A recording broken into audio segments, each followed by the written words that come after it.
Um, this is my first live on this channel.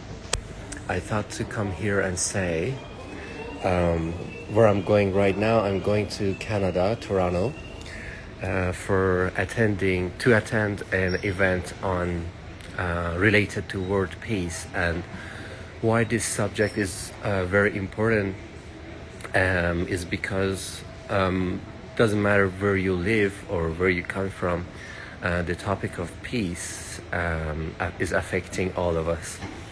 Right now in Ukraine, in Israel-Palestine situation, we are witnessing that countless lives are being lost, and not only on the planet, on the places that there are wars, lives are being lost, but in various countries around the world, injustice and lack of respect to human dignity, corruption, these are also resulting in great number of people losing their lives, their livelihood, their dignity, be it through wrongfully being imprisoned or prosecuted for simply demanding their rights, all the way to demanding their basic human rights, right to work with no discrimination, for example, right to have a room and a house and a roof above your head. These are basic human rights. However,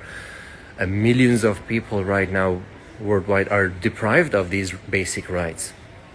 So this event that I'm going to is being held by Mr. Mohammad Ali Taheri, who's a spiritual teacher from Iran. He's been teaching about consciousness and mysticism and spirituality for more than 4 decades, for 47 years. And 10 years of these, he's served in prison, and he was sentenced to execution countless times. And he was held in a solitary confinement wrongfully, unlawfully, with no reason at all, just because his teachings were taken all over Iran, and simply this corrupt regime in Iran, in charge of Iran right now, they have felt threatened by how influential this man was in Iran. So then it became very intolerable for them to accept this fact, and they just said, you know what, we're gonna get rid of him. So his case was one of the most prominent examples of human rights violation in Iran.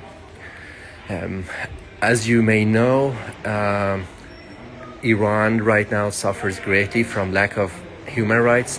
Iran has the second number of executions after China, despite the fact that it has only 1/10 of the population of China.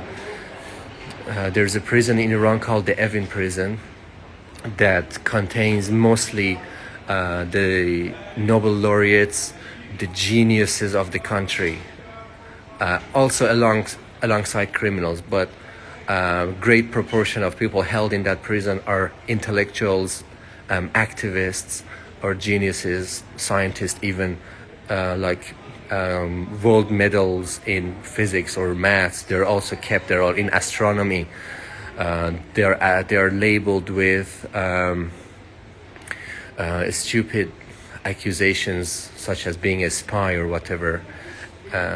This has been going on in Iran for decades, and Iran has the highest number of brain drain in the world, with 300,000 students leaving the country just because they're simply not allowed to flourish in the country. And this has like a forced policy. It's not that Iran does not have enough resources or anything.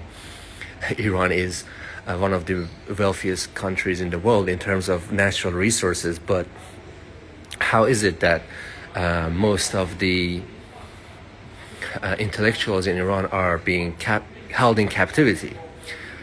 Because intellectuals and activists are people who are there to support the innocent, who are there to serve a purpose in society. And if you can remove these influential people, then therefore you have managed to silence the society, to keep them more under the repressive actions, such as just taking all the incomes for oil. For example, Iran, I believe, has 20% of all oil reserves in the world, something like that. But right now, Iranian economy has gone down to a level that is just laughable. So where has all this money gone? Iran has a lot of gold resources, copper, iron, you name it, Iran has it. Iran is a very vast country with all type of weathers and resources. But why is it that Iranians are living in poverty? Some people have to sell their kidneys to, just have their basic needs met. These are facts right now in Iran. There are people in Iran who still don't have passport. They don't even have proper school or access to water. This is just ridiculous. If someone goes and does something, they get captured and imprisoned and executed. So by now, for at least people who watch here, you should know that corruption has spread so vast in Iran. I'm speaking of my own country, that is simply unacceptable. So the conference that today I'm attending is at Convocation Hall in University of Toronto, and Mr. Taheri is going to give a talk as a most prominent example of human rights violation in Iran. And I hope that the world starts to pay attention more to the topic of peace. When we think about peace, the first thing that comes to our mind is a lack of war or ceasefire, not fighting or not being in a conflict. But that's not the only description of peace. According to Mr. Taheri's teachings, we have 4 levels of peace. So first and foremost is peace with God. Then is peace with oneself. Then is peace with the universe that we are in, with the environment, the cosmos that we are in. Are we at peace with this existence? And the 4th one is peace with other people. And why do we have all these steps? Because you can't have peace with other people if you're not at peace with your God, and you're not at peace with yourself, and you're not at peace with the universe. How can you be at peace with other people if the source of peace does not start with you? So we all may think that we are at peace with God. All well and good if you are. However, I had so many questions, even as someone with religious background, knowing the textbooks of most religions and being relatively educated. But just to give you an example, one common conflict with God is, why is this world the way it is? And why do we have illnesses? Why am I born where I am born? If someone has a disability, they question why God has created me that way. Surely there is no God because, or if there is a very unjust, at least to me, definitely did an unjust work if I'm born with a disability or if I'm born in poverty. So answering these questions are very crucial.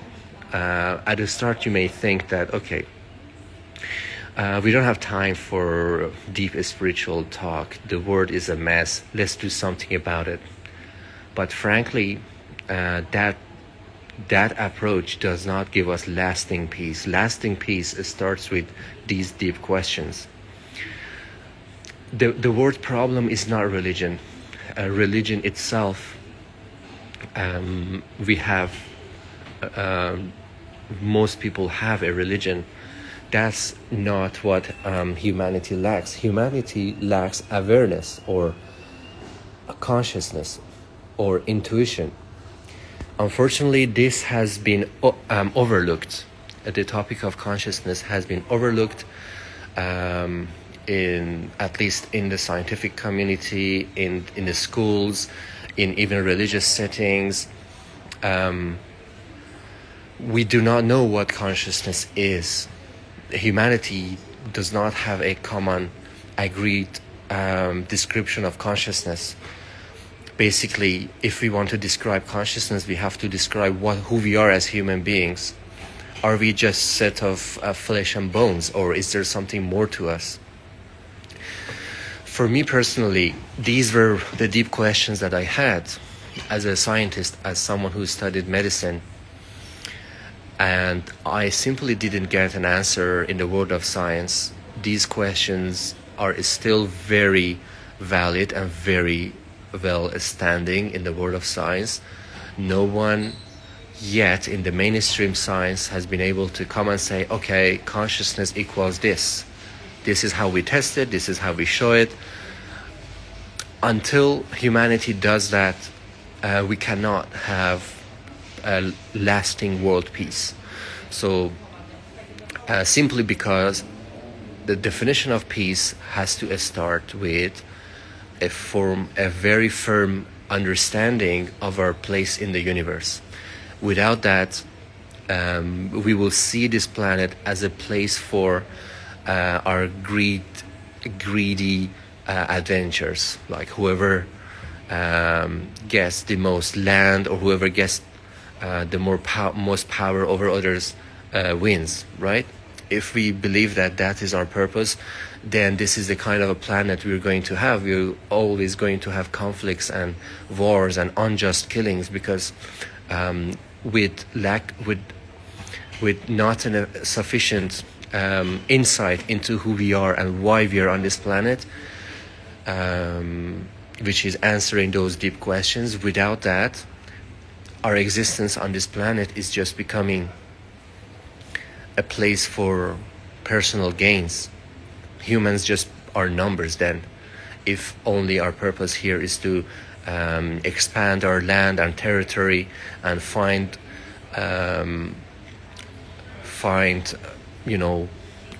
fertile land and just kill the people over it, and just have that land for ourselves and not care about other inhabitants. So why should one let go of his own greed for the benefit of others? This quality only can happen if I have a higher purpose than simply this material existence. Self-sacrifice has no place in science or in logical thinking. There is no logical argument to be had for self-sacrifice. Self-sacrifice, by definition, has to come from a place of insight, from a place of purpose. So this is why the topic of peace is very deep topic, and it's not simply ceasefire. And the problem of human rights, again, also boils down to the level of our understanding of peace. The four types of peace: peace with God, peace with oneself, peace with the universe, and peace with others. So I hope that this live has been useful, and I'm planning to document more of my travel, and I'll keep you posted. Thank you for tuning in. See you guys.